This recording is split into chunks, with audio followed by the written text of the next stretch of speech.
సమాచార భారతి గోపాల్ రెడ్డి గారు, రాజగోపాల్ గారు, ఈనాడు ఇక్కడికి వచ్చినటువంటి అవార్డు గ్రహీతలు, మిగిలిన పాత్రికేయులందరికీ నా నమస్కారం.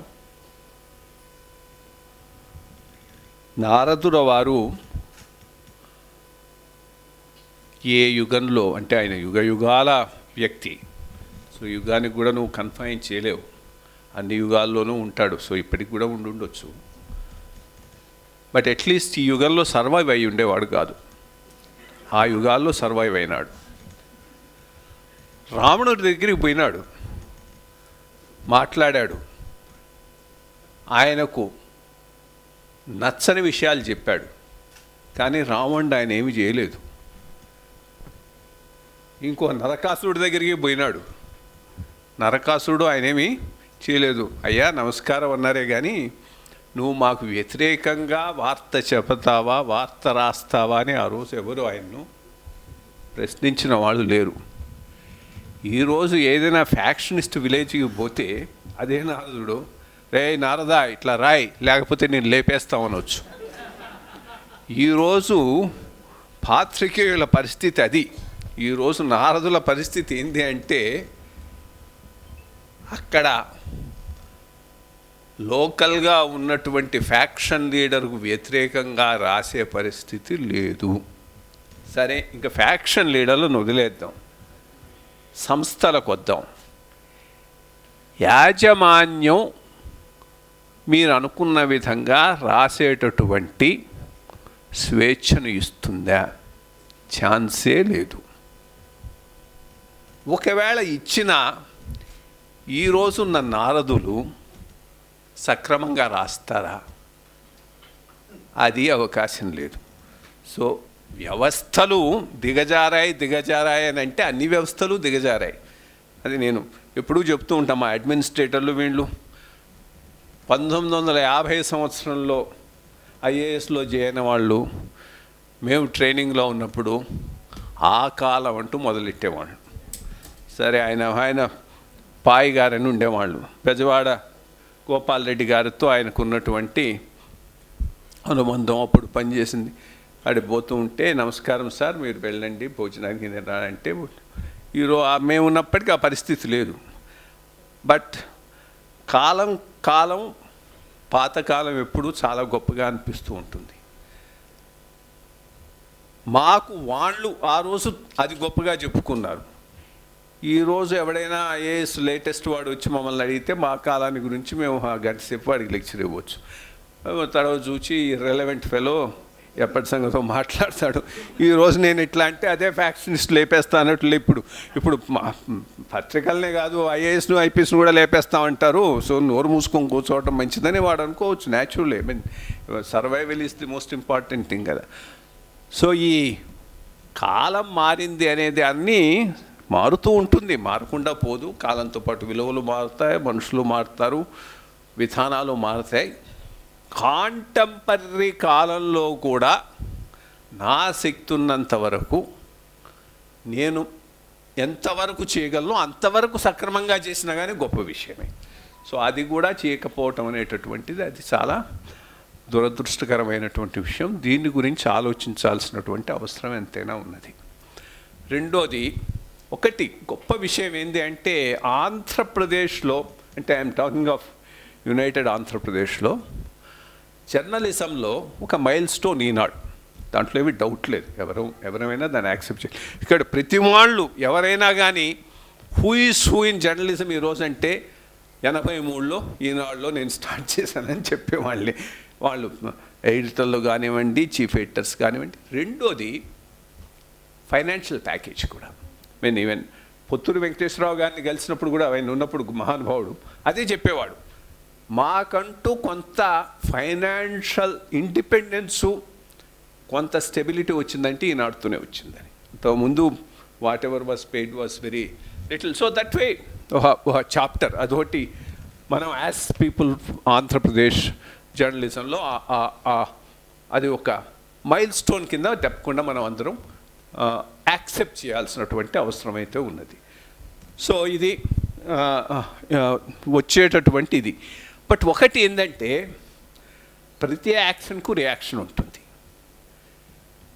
ఎట్లా కొన్నాళ్ళు మొనోపలి నడిచింది, మొనోపలి ఆఫ్ జర్నలిజం. జర్నలిజం అంటే నేను అంటుంది జర్నలిస్ట్ జర్నలిజం కాదు, ఓనర్స్ జర్నలిజం. సో వాళ్ళు ఏదనుకున్నది అది పోయేటటువంటి దానికి మళ్ళా రియాక్షన్ వచ్చింది. ఈరోజు ఏమైపోయింది, జర్నలిస్ట్లే ఇర్రెలవెంట్ అయ్యేటటువంటి స్టేజ్ వచ్చేసింది. Fragmentation of information, social media. So I mean let 1000 flowers bloom అన్నట్టు let's 1000 thoughts bloom and have their fight అన్నట్టు ఉన్నది ఈరోజు సోషల్ మీడియాలో. ఎవరికి కావాల్సి ఉంటే టక్కున మాట్లాడేయచ్చు, పెట్టేయచ్చు, టక్ మాట ఉంది. దాంట్లో ఏదైనా విలువ ఉందనుకో కొద్దిగా వైరల్ కూడా అయిపోతుంది. ఇన్ఫ్యాక్ట్ నీ న్యూస్ పేపర్ కన్నా అది ఎక్కువ సర్క్యులేట్ కావచ్చు. సో ఇది ఒక కొత్త పంథ, కొత్త విధానం. మంచి ఉంది, చెడు ఉంది. మంచి ఎట్లాగంటే మొనోపలి పోయింది, lot of information is coming. చెడు అఫ్కోర్స్ ఎప్పుడు చెడు మంచి కన్నా ఎక్కువే ఉంటుంది. ఫేక్ న్యూస్ స్ప్రెడ్ అవుతుంది. ఈ జనాలు కూడా ఏది అక్కడ ఎవరు సెలబ్రిటీ పట్టుబడ్డాడు అనే దానికి ఇంపార్టెన్స్, కానీ ఎవడే పోతే మందేం పోయింది, చాలా ఇతర ముఖ్య విషయాలు ఉన్నాయనేటువంటిది ఎవరికి పనికిరాదు. సో ఈ రకమైనటువంటి దెన్ న్యాచురలీ న్యూస్ కానీ వ్యూస్ కానీ ఎట్లా ఏమైనా వస్తువుల ప్రొడక్షన్ కానీ అంతా కూడా టేస్ట్ను బట్టి డిమాండ్ను బట్టి పోతూ ఉంటాయి. టేస్ట్ కనుక ప్రజల టేస్ట్ ఒక రకంగా ఉంటే ఇంకో రకంగా న్యూస్ ఎవడు రాయలేడు. ఇన్ఫ్యాక్ట్ అది ఏ సినిమానో గుర్తులేదు కానీ తమాషగా చూపెట్టాడు పవన్ కళ్యాణ్ మన బ్రహ్మానందం గారి సినిమా. ఈ నాయకుడు పద్మశ్రీ వస్తే ఏంటి ముందే లిస్ట్ అవుట్, వాడు చచ్చిపోతే ఏం న్యూస్ వేయాలి, దానికి హావభావాలు ఎట్లా ఉండాలి. So really I mean in a way that's the way the thing is going on. In fact నాకు ఇప్పుడు అది ఎదుర్కొని కూడా లేవు. ఎందుకంటే ఆ ఫేక్ న్యూస్ స్ప్రెడ్ అయిపోయింది అనుకో, దానిని మళ్ళా నువ్వు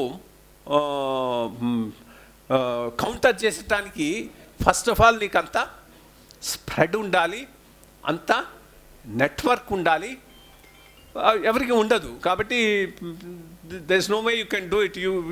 at most you can ignore it. టీటీడీఓగా ఉన్నప్పుడు చాలా వాళ్ళు చూశాను, తెలుసు అవన్నీ కావాలని చేస్తున్నారు. ఎందుకనంటే అంతకుముందు వాళ్ళకి అక్కడ ఉన్న ప్రివిలేజెస్, వాళ్ళకు ఉన్నటువంటి ఇంపార్టెన్స్ కట్ చేశాను. సో న్యాచురలీ నా మీద బ్రహ్మాండంగా నెగటివిటీ ఆ రోజు వార్తల్లో వస్తూ ఉండేది.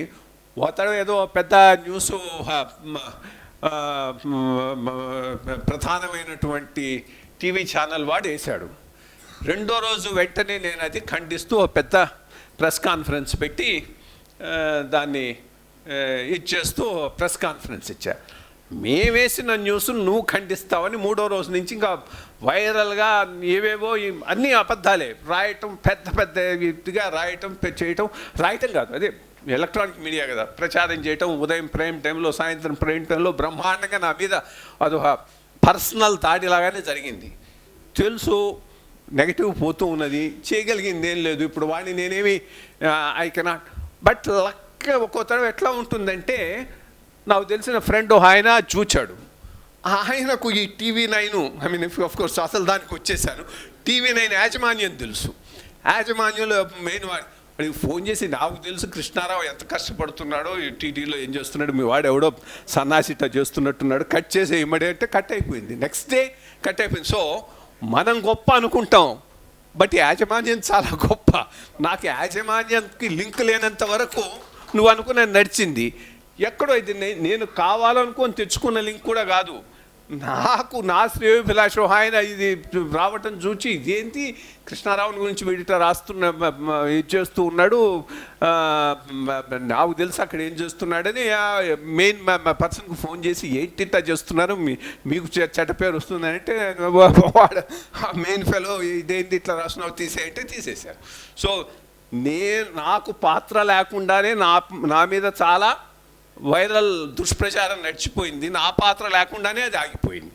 So it is all at least అది ఇప్పుడు ఏంది, ఇప్పుడు అది కూడా లేదు. ఎందుకు? సోషల్ మీడియాలో ఐ కెన్ ఆల్సో, నేనంటే నేను కాదు ఎవరైనా కానీ, you can also start doing the counter propaganda, దానికి ఇది పనికి వస్తుంది. సో ఈ రకంగా మొత్తం ఈ ఈ ఈ జర్నలిజం పోకడలే పూర్తిగా మారిపోయినాయి. ఈ సోషల్ మీడియా రావటం, దీంతో ఫ్రాగ్మెంటేషన్ ఎక్కువైపోయింది. ఎవరికి కావాల్సిన న్యూస్ కోసం వాళ్ళు ఎత్తుక్కుంటూ ఉన్నారు. ఎంత జరిగేటటువంటి రోజుల్లో సమాచార భారతి లాంటి వాటికి ఇదే ఇప్పుడు అందరం ఇక్కడ నేషనలిస్ట్ వ్యూస్తో డివిజివ్ ఫోర్సెస్ను కౌంటర్ చేయాలి అనేటటువంటి భావనతో ఉన్నటువంటి మన రోల్ ఏంది? సో అది కూడా చాలా గట్టిగా ఆలోచించుకోవాల్సినటువంటి అవసరం ఉన్నది. సంఘటితం కావాలి, ఇటువంటి శక్తులు కూడా సంఘటితం కావాలి. ఎప్పుడు కూడా సంఘటితం లేకపోతే దెబ్బతింటాం. ఇప్పుడు చూడండి, ఒక trend left liberal forces dominate చేసినంతకాలం వాళ్ళకు అనుకూలంగా ఉన్నటువంటి ట్రెండ్స్ను సమాజంలో నడిపేస్తారు. ఆ నడపటం ఎంత స్థాయిలో నడుపుతారు అంటే, ఒక రకంగా చిన్నప్పుడు అనుకుంటూ ఉండేవాడిని, అంటే మాది కాస్త కమ్యూనిస్టు ప్రాంతం లేండి, కొండేపి ప్రకాశం జిల్లాలో కాస్త కమ్యూనిస్ట్ భావజాలం ఎక్కువ. మా నాన్న అంటూ ఉండేవాడు, ఆయన హెడ్ మాస్టర్ అక్కడ, వీళ్ళు వస్తూ ఉండేవాళ్ళు, నాయకులు వీళ్ళు వస్తూ ఉండేవాళ్ళు, కాస్త రెస్పెక్ట్ అది ఇచ్చు. మరి అబద్ధాలు స్ప్రెడ్ చేయడంలో ఈ కమ్యూనిస్టులను మించిన వాళ్ళు ఉండేవాళ్ళు. ఒక రకంగా ఈ గోయబల్స్ నుంచి వచ్చినటువంటి ఆ లెగసీ కమ్యూనిస్టులకే వచ్చిందని నేను అనిపిస్తూ ఉండేది. సో ఈ రకంలో వాళ్ళు స్ప్రెడ్ చేయగలిగేటటువంటి సంఘటిత ఉండేది. నిన్నటిదాకా ఏమన్నారు, డెమోగ్రఫీ లేదు, ఏమీ లేదు, ఇదంతా చేస్తున్నటువంటి ప్రచారం, ఎవరు పెద్దగా జనాభా పెరగటం లేదు, ఇది అదే. ఆ ట్రెండ్ను ప్రజల్లోకి తీసుకుపోగలిగారు, బికాస్ అది ఆర్గనైజ్డ్ నెట్వర్క్. కాబట్టి ఈరోజు ప్రైమ్ మినిస్టర్ ఆఫీస్ నుంచి సిస్టమేటిక్గా విత్ ఇన్ఫర్మేషన్ ఆ శ్రామిక్ రవి స్టడీ ద్వారా ఎట్లా మైనారిటీసు మన నైబరింగ్ కంట్రీసు భూటాను, పాకిస్తాను, బంగ్లాదేశ్ లాంటి దేశాల్లో తగ్గిపోతున్నారు, ఇండియాలో ఎట్లా లార్జ్ స్కేల్లో పెరుగుతున్నారని చూపెట్టడం గుడ్ థింగ్. బికాస్ లేకపోతే ఈ స్పేస్ అంతా వాళ్ళు ఆక్రమించేస్తారు, ఆక్రమించేసి అసలు ప్రాబ్లమే లేదంటారు. అట్లీస్ట్ ప్రాబ్లం ఉంది అనేది కనుక అక్నాలెడ్జ్ చేస్తే ఆ ప్రాబ్లమ్ని ఎట్లా ఫేస్ చేయాలనేది మనం టూ లేట్ కాకముందే కొంత ఆలోచించుకునేటటువంటి అవకాశం ఉంటుంది. సో ఈ రకంగా ఈ భావజాలాన్ని నమ్మేవాళ్ళు, బికాస్ డివిజివ్ ఫోర్సెస్ అన్ని చోట్ల ఉన్నాయి, అన్ని రకాల divisive and divisive forces thrive కావటానికి భారతదేశాన్ని మించినటువంటి దేశం ఇంకోటి లేదు. ఇప్పుడు చైనాకు భారతదేశానికి ఎవడైనా పోల్చినప్పుడు నేను అదే చెప్తా, చారిత్రకంగా చైనా లక్కీ దేశం, భారతదేశం ఒక రకంగా లక్కీ, ఇంకో రకంగా అంత లక్కీ కాదు. చైనాకు చారిత్రకంగా ఏం జరిగింది, ఎక్సెప్ట్ జియాంగ్యాంగా అదే ముస్లిం ఏరియా అదొక్కటి తప్పితే మిగిలినంతా ఎథ్నికలీ ఒకటి, లాంగ్వేజ్ వైజ్గా ఒకటి, కే లాంగ్వేజ్. సో పెద్ద బ్రాడ్ డిఫరెన్సెస్ లేవు. బట్ మన ఎవల్యూషన్ ఎట్లా వచ్చింది, India as a country, but really I'm surprise, అంత పెద్ద దేశానికి ఒక లాంగ్వేజ్, ఒక ఎథ్నిసిటీ ఉండటం అనేటటువంటిది అది వాళ్ళ అదృష్టం. మనకు మల్టీ ఎథ్నిసిటీ, మల్టీలింగ్వల్, ఎక్కడికక్కడ డెవలప్ అయిపోయినాయి డిఫరెంట్ లాంగ్వేజెస్. సో ఇవన్నీ కావాలంటే వీటిల్లో ఒక కనెక్టింగ్ థ్రెడ్ని బిల్డప్ చేసుకొని నేషనల్ యూనిటీకి, నేషనల్ ఇంటగ్రేషన్కు, నేషనల్ స్ట్రెంగ్త్కు మనం వర్క్ చేయొచ్చు. వద్దు అనుకుంటే ఎక్కడికక్కడ డివిజివ్ ఫోర్సెస్ను బాగా పాపులేట్ చేసుకోవచ్చు. ఎప్పుడు కూడా డివిజివ్ ఫోర్సెస్ మోర్ అగ్రెసివ్గా ఉంటాయి.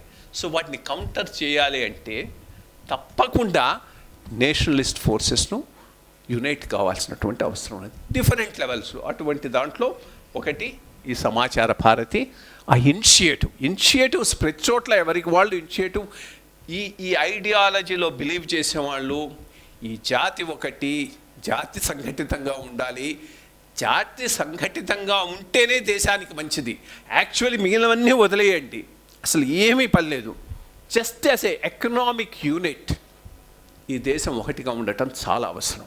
ఇప్పుడు మనకున్నంత డైవర్సిటీ ఉన్న ఇంకొక ఇంత పెద్ద ఏరియా ఏదైనా ఉందంటే అది యూరప్లో మనలాగానే డిఫరెంట్. ఈరోజు వాళ్ళు ఏం చేస్తున్నారు, trying to link up economically as a common market.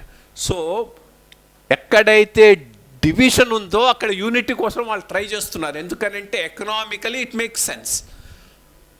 మనకు అది ఎవరిదైనా కానివ్వండి, బ్రిటిష్ వాడిదయ కానివ్వండి, పాతదయ కానివ్వండి, ఏదైతే ఏమి ఆ యూనిట్ ఒకటి వచ్చేసింది. ఆ వచ్చిన యూనిట్ను కూడా కాపాడుకోలేకపోతే ఇంకా it makes no sense. So ఈ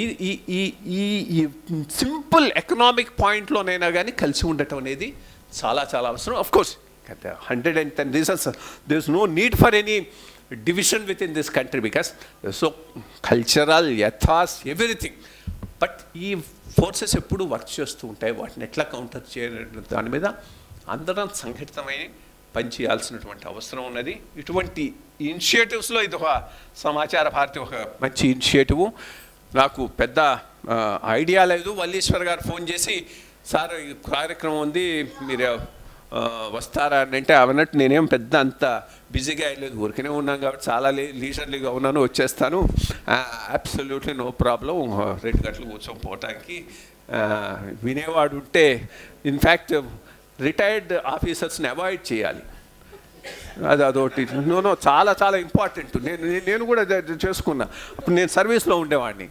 ఏదో దీనికి ఇన్వైట్ చేద్దామని రిటైర్ ఆఫీసర్ దగ్గర పోయినా, ఆయనకు 15 రోజుల నుంచి ఎవరు వచ్చినట్లు లేరు, ఇంకా అంతే పట్టుకున్నాడు.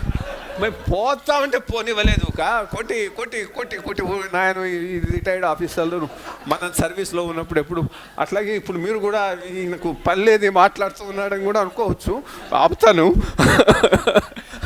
సో అదొకటి అడ్వాంటేజ్ అన్నమాట. సో ఏదైనా అప్పుడప్పుడు పిలుస్తూ ఉంటే వచ్చి కాస్త ఎక్కువ వాగిపోతాం. కాబట్టి థ్యాంక్ యూ గోపాల్ రెడ్డి గారు, రాజగోపాల్ గారు అండ్ వల్లీశ్వర్ గారు for giving me this opportunity to be with you. Thank you all. Thank you very much.